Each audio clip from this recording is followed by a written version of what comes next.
35 ఏళ్ల రాజకీయ ప్రస్థానం. అసలు మినిస్టర్‌గా కూడా పనిచేశారు. ఎందుకు ఈ సమయంలో ఎందుకు ఈ మాదిగ మహాశక్తి అని పెట్టాల్సొచ్చింది? అసలేంటి దీని వెనక? దీని వెనకాల కార్యాచరణ అంటూ ప్రత్యేకంగా ఏం లేదు.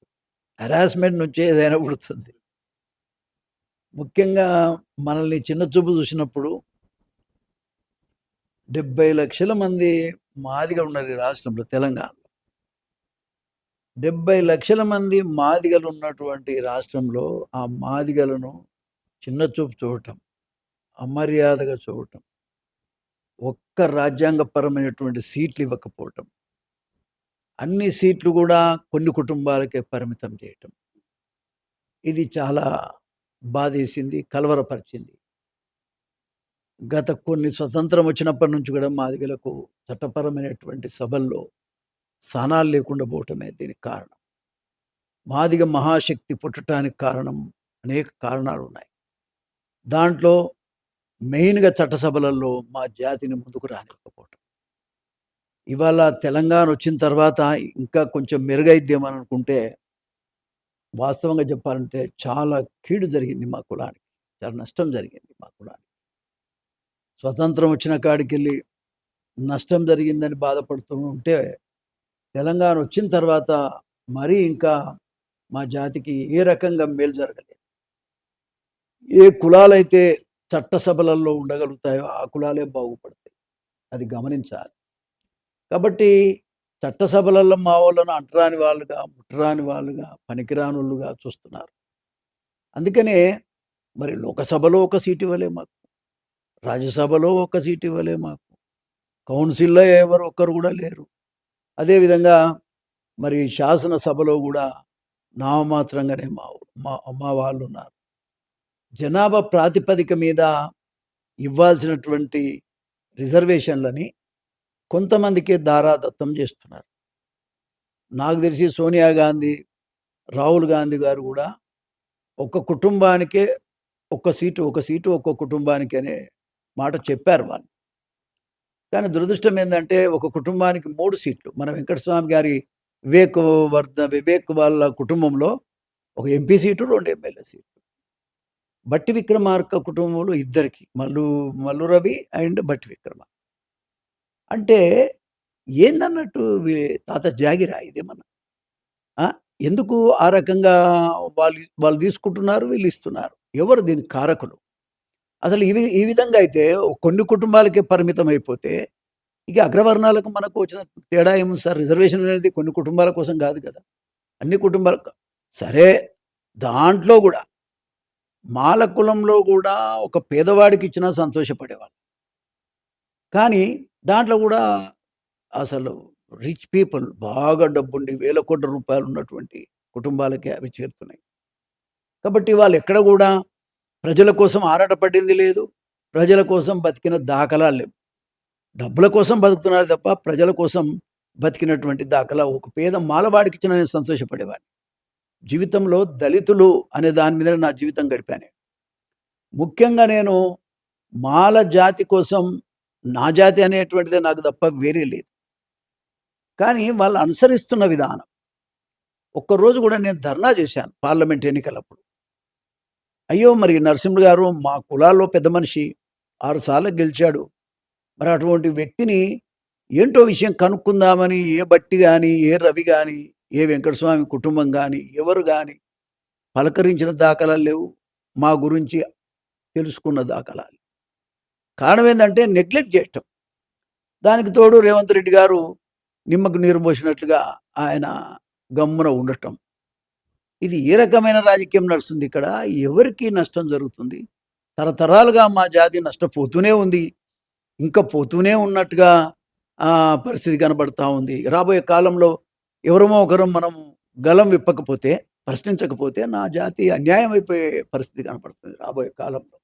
ఏ పరిస్థితి కూడా నా జాతి పైకి వచ్చే పరిస్థితి లేదు. ఒక సీనియర్ నాయకుడిగా, నేను అన్ని జాతుల కోసం పనిచేసిన వాడిగా, ఒక సందర్భంలో చుండూరులో, గుంటూరు జిల్లాలో చుండూరులో మరి 20 మందిని ఊచకోత కోసి రెడ్లు అందరినీ కూడా మరి చంపిన కాలంలో అసెంబ్లీలో నేను గొలమెత్తి మాట్లాడటమే కాదు, ఆమె నిరాహార దీక్ష కూడా నేను ప్రకటించాను. 7 రోజులు ఆమె నిరాహార దీక్ష చేశాను. రాష్ట్ర వ్యాప్తంగా తిరిగాను.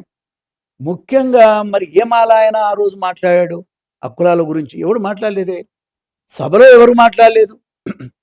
మరి అటువంటి పరిస్థితులను ఉన్నటువంటి నేను కనీసం నేను ఎన్నిసార్లు మొత్తుకున్నా, పత్రికల ద్వారా చెప్పిన ఒక్క మనిషి పలకరించిన దాఖలాలు లేవు. అయ్యో మీ కులానికి అన్యాయం జరిగిందని చెప్పినటువంటి దాఖలాలు లేవు. ఇటువంటి పరిస్థితుల్లో మరి ఇక నేను గాక ఇంకెవరు మాట్లాడతారు నా కులం గురించి? అయినప్పుడు మా కులం మరి ఇలా 70 లక్షల మంది ఉన్నాం. ఎందుకు నోరు మూసుకొని ఉండాల్సిన అవసరం ఏముంది? అసలు అంతేకాదు మేము చట్టసభలలోకి వస్తేనే బాగుపడుతుంది నా జాతి. కాబట్టి చట్టసభలలో రావటానికి, తరతరాలుగా అనుభవిస్తున్న ఈ బానిస విధానమును పోగొట్టుకోవటానికి ఖచ్చితంగా ఒక మరి రాజకీయపరమైనటువంటి ఏర్పాటు ఉండాలనే ఉద్దేశం కిందనే నేను ఈ మాదిగ మహాశక్తిని ఏర్పాటు చేయటం జరిగింది. 70 లక్షల మంది మాదిగలు పట్టుకునే జెండా ఈ మాదిగ మహాశక్తి జెండా. 1000 ఏనుగుల బలమున్న జెండా ఇవాళ. అది ఎవరైనా ఏ జెండానైనా మట్టి గరిపించగలిగిన శక్తి ఉన్న జెండా. మేము లేకుండా ఏ పొలిటికల్ పార్టీ కూడా మనలేదు కాదా, ఉండలేదు. నేను చెప్తున్నా, మనలేదు, ఉండలేదు. అటువంటి స్థాయిలో ఉన్న మేము నోరు మూసుకొని ఉండాల్సిన అవసరం ఏముంది మాకు? కాబట్టి మమ్మల్ని ఎవరు ప్రేమిస్తే మేము వాళ్ళతో జతగడతాము. ఎవరు మాతో బాగుంటే మేము వాళ్ళతో ఉంటాం. మేము కాంగ్రెస్ పార్టీకే మొదటి పీట వేసే మనుషులమే. కానీ దాన్ని వాడుకోకపోతే మేము మాత్రం ఏం చేయాలా? రేవంత్ రెడ్డి గారికి మలమల మాడిపోయినటువంటి నా వర్గానికి ఏదైతే వర్గీకరణ కోసం మలమల మాడి చనిపోయారో వాళ్ళకు ఒక మనిషికి ₹1,00,00,000 ఇవ్వమని అడిగాను నేను. అదేం పెద్ద పనా అండి? ఎవరెవరికో ఇస్తున్నారు. మరి జాతి కోసం, మా జాతి కోసం మరి కాలిపోయి బూడిదైనటువంటి ఆ ఆ యువకుల యొక్క తల్లిదండ్రులు చావు బతుకుల్లో ఉన్నారు. ఇవాళనో రేపో చనిపోయే పరిస్థితులు ఉన్నారు. ఈ పరిస్థితులలో వాళ్ళకి ఇవ్వమని అడిగాం, ఒక ఉద్యోగం ఇవ్వమని అడిగాం. తప్పేముందండి? లేదంటే వాళ్ళ పేరు మీద ఒక స్తూపం కట్టుకుంటామని చెప్పాం. ఒక 10 ఎకరాల భూమి ఇస్తే ఒక మాదిగ భవన్ కట్టుకుంటామని అడిగాం. మరి ఇవన్నీ కాని పనులు కావు కదా! క్షణంలో అయితే ఈ ముఖ్యమంత్రి గారు అనుకుంటే. కానీ ఇది కాకుండా కూడా చేస్తున్నది కూడా మాల కులస్తులు, మెయిన్‌గా బట్టి విక్రమార్క, వివేక అనేది కనబడుతుంది. వర్గీకరణ విషయంలో కూడా అది అయిపోయినాక కూడా వెంకటస్వామి గారు, మన వివేక్ గారు పెద్ద మీటింగ్ పెట్టారు పరేడ్ గ్రౌండ్‌లో. ఎగనెస్ట్ ది వర్గీకరణ. ఇక ఎంత కసి పెంచుకున్నారో మీరు చూడండి. మా వర్గం వాళ్ళు మా మా మా ఎంప్లాయీస్‌ని అయితే అరగోస పెడుతున్నారు. చాలా ఇబ్బంది పెడుతున్నారు. అనేక ఏసీబీ కేసులు అవుతున్నాయి. వాళ్ళని ఎవడు పట్టించుకున్న దాఖలాలు లేవు. కాబట్టి ముఖ్యమంత్రి గారు వన్ సైడెడ్‌గా పోతున్నారు. కాబట్టి ఇది నడవనివ్వను. మోత్కుపల్లి నరసింహులు బతికున్నంత కాలం ఇటువంటి విధానాలు నేను నడవనీయను. గతంలో కూడా నేను శాసనసభ్యుడిగా నడవనీయలేదు. అసెంబ్లీ అనేక విషయాల మీద కూడా నేను మాట్లాడాను. కాబట్టి ఇవాళ ముఖ్యమంత్రి గారు లిబరలైజ్ కావాలి అని మెంటల్‌గా ఆయన సెట్ కావాలి. సెట్ అయ్యి ఇటు మాదిగ వాళ్ళను గౌరవించాలి, మాల వాళ్ళను కూడా గౌరవించాలి. మేము వద్దంటలేము, ఒకరికి ఇచ్చే అవకాశాన్ని మేము వద్దాం. కానీ మాకు రావాల్సిన హక్కులను కూడా మీరు లాగేసి వాళ్ళకిస్తే మేము ఎట్లా నోరు మూసుకొని ఉండేదండి?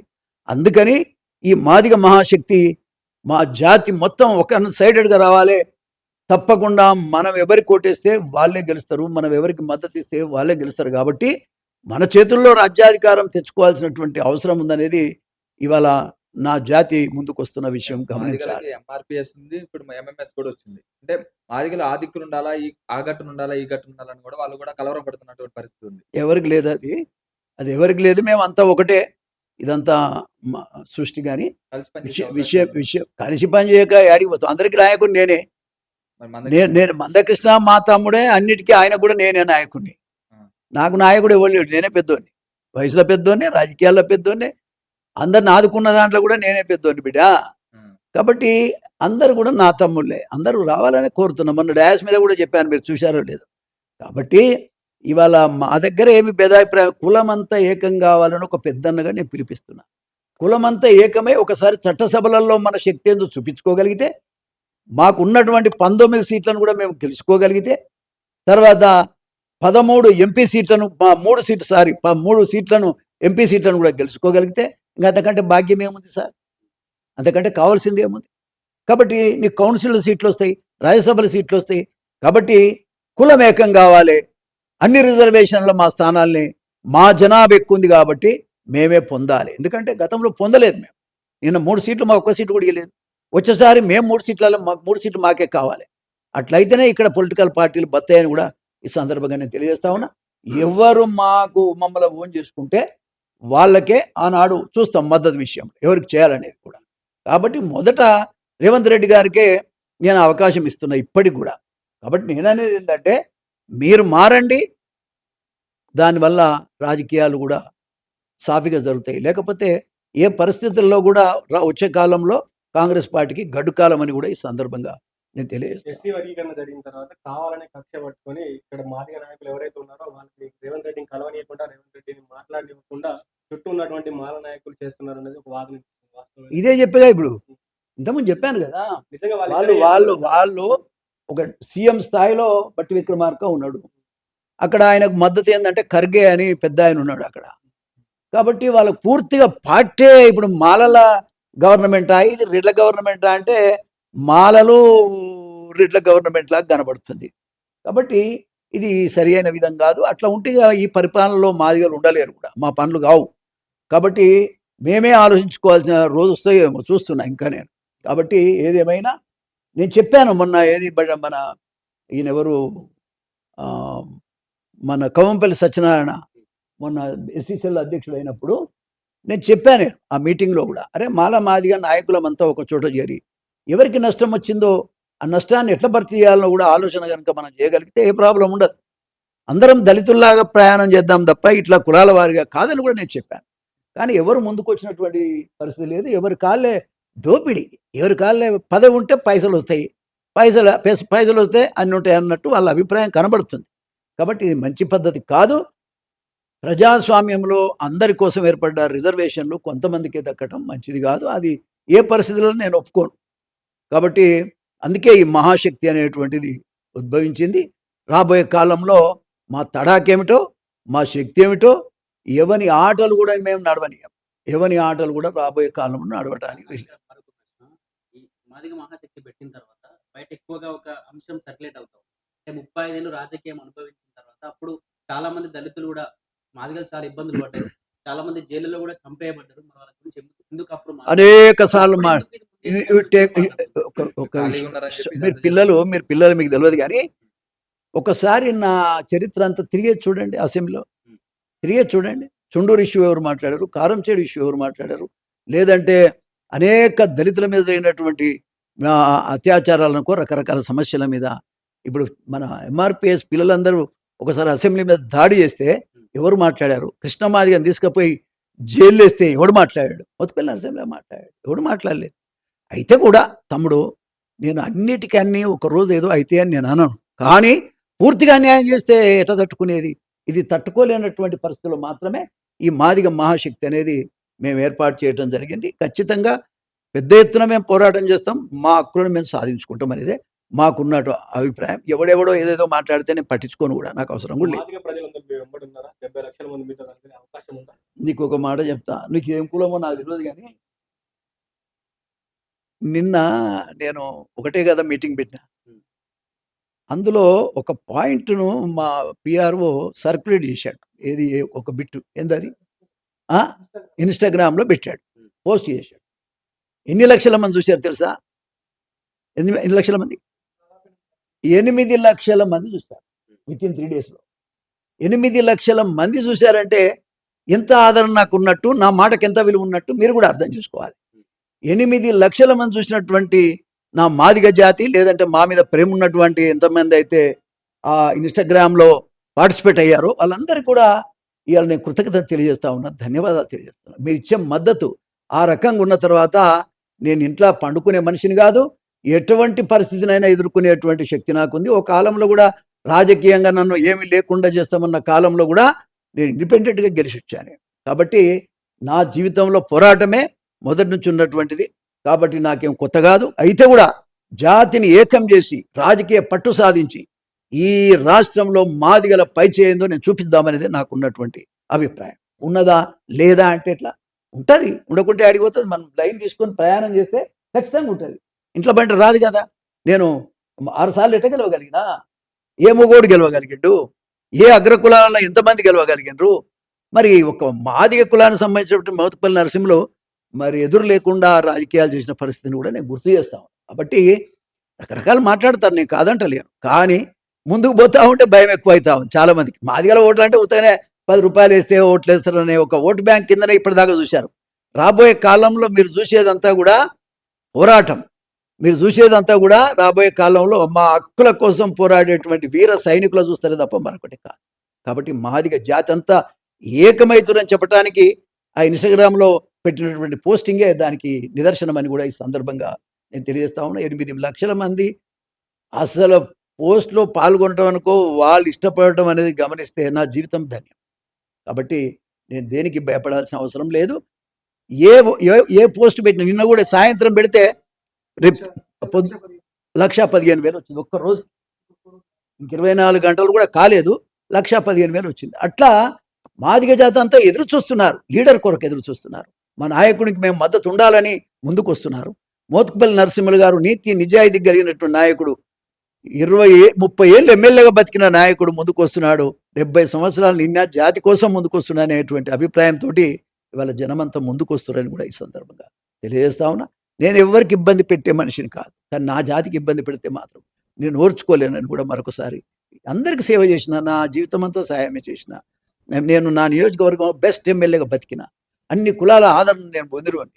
కాబట్టి ఇవాళ జరుగుతున్న పరిణామాల్లో నా కులాన్ని కనుక నేను ఆదుకోకపోతే మరి చాలా కష్టపడేటట్టు మా వాళ్ళంతా. కాబట్టి అటువంటి ప్రమాదం నుంచి రక్షించడానికే ఈ మాదిగ మహాశక్తిని నేను ఏర్పాటు చేయటం జరిగిందనేది, జెండా కూడా ఆవిష్కరణ చేయటం జరిగిందనేది సందర్భంగా తెలియదు.